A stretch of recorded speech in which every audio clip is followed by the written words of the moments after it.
World War Z is a novel by Max Brooks that takes place several decades after World War Z, a war that started between humanity and an unknown virus that turned people into undead monsters that had no other thoughts or ideas besides killing everything that wasn't them. The story focuses on our main protagonist wandering around the globe, attempting to make a documentary series by speaking to several individuals who survived the war, gaining a variety of different experiences and stories to add to his documentary. The zombies in this book are the slow-moving, rotten corpse variety that just want to eat everything.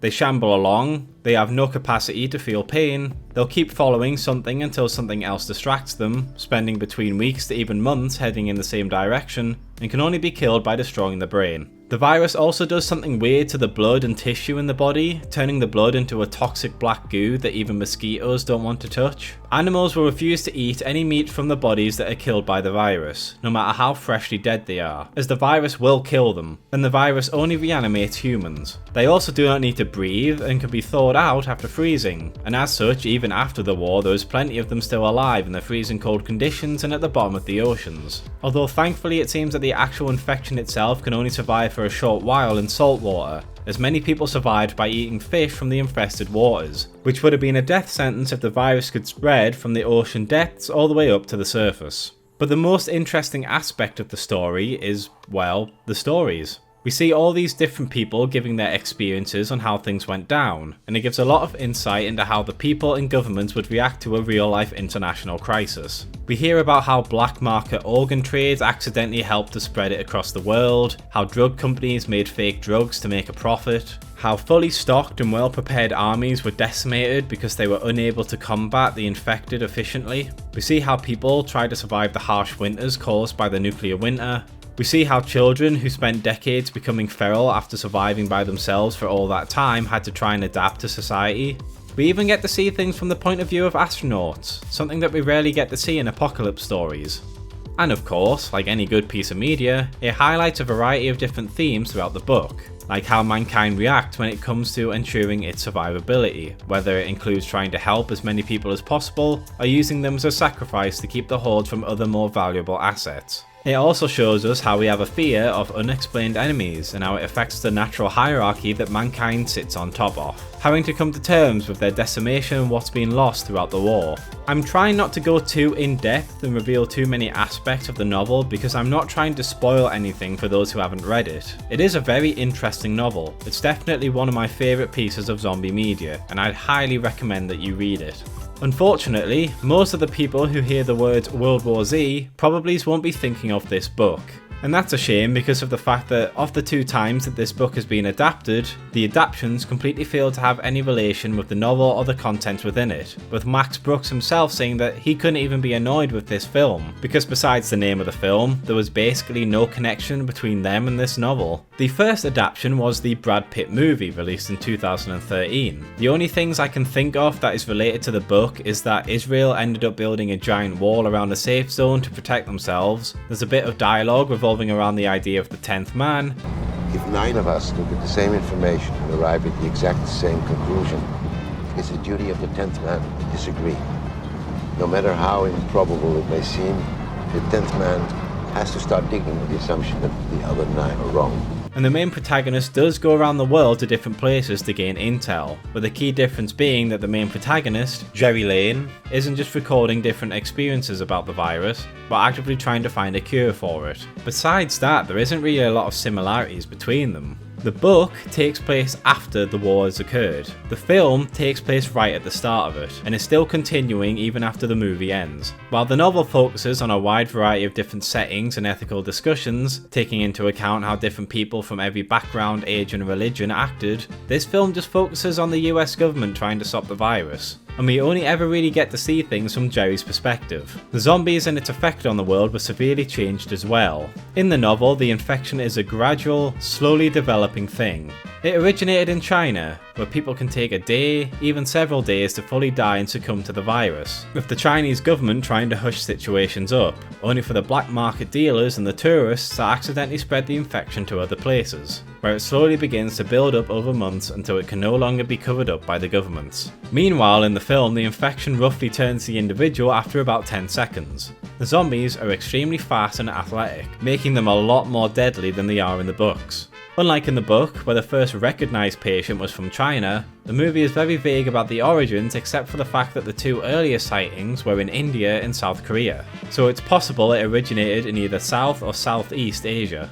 The virus also seems to actively change and grow as time goes on, as it seems that during the early reports the virus actually took several hours to turn people into infected, but as the weeks have gone on, the virus has reduced this down to 10 seconds. Also, unlike in the novel, this virus actually has a weakness, that weakness being weakness. Yeah, apparently if the virus detects some sort of weakness in a person, then they will actively ignore said person. Like, I don't even know how they detect this weakness in the first place. Like, surely they need to get time to at least get up close to you and smell you to see if you've got some sort of disease, but they usually just try and immediately throw themselves on you and bite you, so I don't know how they would have the reaction time necessary to detect this. Also, for most of these things I fail to understand why they would even care, because the virus would just remove these weaknesses, or at least they wouldn't feel the pain from them. Let me give you 3 different examples about what I'm talking about. So the first one I can think of is that they ignore this child, because the child seems to be either getting treatment for some sort of cancer or he is very malnourished. But zombies don't need nourishment anyways, so that wouldn't really be a problem. And cancer is caused by cells constantly multiplying when they're not supposed to. But if they die and become infected, those cells wouldn't be alive to grow and cause movement complications. Or maybe it's the reason the child looks like that is because of cancer treatment? Well, apart from a few cells being killed off here and there and maybe it's a bit of sterility, would the treatment have that much effect on the body after infection? I don't think so. There's also some old people who just stand there and wait for everything to go on around them. Now, it seems that they have some sort of mental illness like dementia, but again, wouldn't infecting these people cause their brains to stop trying to destroy themselves? Even if, say, the individual became infected and struggled to run or bite people, it would still have a chance to infect them, so I don't know why they wouldn't just infect them just in case. Finally, there's a soldier in South Korea who was ignored by the other infected. Why? Because he had a bad leg.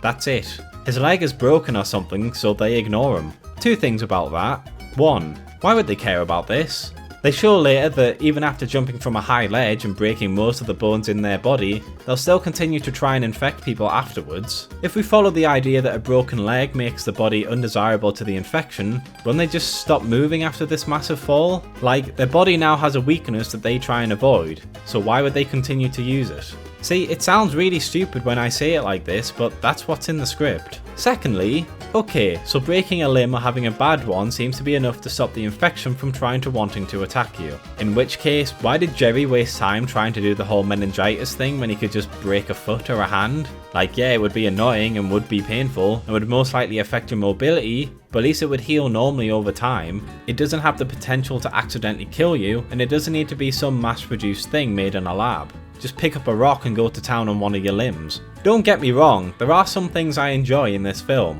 The idea that the North Koreans made their citizens pull out all their teeth to delay the infection is a very interesting idea. The whole zombie rush is honestly a very terrifying concept, especially the idea that they will, quite literally, throw themselves at the problem until it's solved. I like this little scene where one of the looters helps Jerry find an inhaler for his daughter. I think it's a realistic take that despite people raiding the supermarket, most are just as panicked and worried as the family are, and that people will still help others out and give them stuff that they don't have a use for.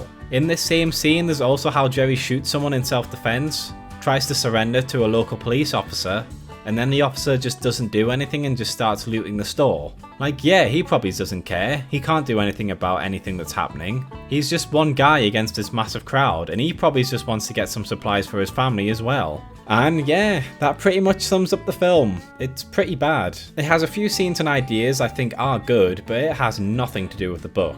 The movie is edited to shit, and the fact that behind the scenes they had no idea what they were doing obviously didn't help either. The amount of rewrites and changes to the story this project went through is honestly quite astonishing. And it's a little wonder that things turned out how they did. To be honest, I think the biggest crime in this script was changing the ending to a slow, very dull chase scene through a laboratory in Wales when the initial script wanted Jerry to be fighting tooth and nail in an enslaved Russian fighting force. So the fact they changed that to this one is one of the most baffling things I've ever heard. Another shame about this is that despite how bad it all was still a success. And because of that we got the game, which chose to focus on what the movie did instead of what the book provided. I mean, the game does do a bit of a better job at staying to what the ideas in the books presented, as we see a variety of stories from across the world, from Russia to the US to Japan, seeing how different countries reacted to the virus. On top of this, we have a bunch of different characters that have a variety of different backgrounds, who each offer different takes on what is going on. But yeah, this game does go with the idea that the virus is a constantly evolving thing, because this game has mutated variants. From having mutated legs that allow them to leap further and incapacitate their opponents, to having grown a massive amount of muscle mass and bone structure, to ones that release gas that boosts the strength of other zombies. Which again just raises confusion as to how this virus is supposed to work, because this isn't like in Left 4 Dead where the infected in those games are still alive and can grow. This virus kills people but somehow keeps enough of them alive so that they can mutate. I do enjoy that at least you're not just doing the same thing over and over again. In some campaigns, your team is trying to evacuate the city and save themselves. In other campaigns, your team is trying to help other people to evacuate the city. And then there's other campaigns where you are trying to find some sort of hidden weapon that can be used to help start to take the fight to the zombie horde. It's also just quite satisfying having to fight through the hordes, and I do think seeing the infected in this game is very impressive. Just the simple idea of sitting on a heavy machine gun turret and slowly withering away at the infected helps to remind me of the sort of gameplay that Left 4 Dead brought. But yeah, as with the film, there's quite a few things that I like, quite a few things I dislike, and once again, it has very little to do with anything from the books, besides a few references and Easter eggs here and there. I guess to sum up this video, I'm just quite annoyed because honestly, I think an adaptation of World War Z would be such a great idea. Again, it has a lot of interesting stories and backgrounds that I think we don't get to see that often in apocalypses, especially in zombie apocalypses. I know that certain people have certain reactions to different things, so a wide variety of stories guarantees that there's at least one episode that someone will love. Another good thing about this sort of setting is that besides a few of the stories, such as with the ocean communities, the battle on the ocean floors, and the Battle of Yonkers, a lot of the stories are very low budget, having only a small group of survivors in each story, and it mostly just centers around people talking, being in the woods or being in bases. You don't actually need to make this some big budget series the way that Marvel or HBO would. I know that in terms of the novel, this hasn't actually been a very in-depth discussion of it. I've mostly just been rambling on about how great it is and how the other adaptations are shit, but to be honest, I'd prefer that anyone who hasn't read this book not be spoiled by accidentally clicking on this video. It really is a great read, and I want you to listen to it on the audiobook or just read it yourself. Thanks for watching my video, everyone. If you enjoyed this video, please consider liking and subscribing, checking out some of my other videos, and if you really enjoy my content, please consider checking out my Patreon. But overall, I just hope you have a very good day, and hopefully I'll see you in the next video.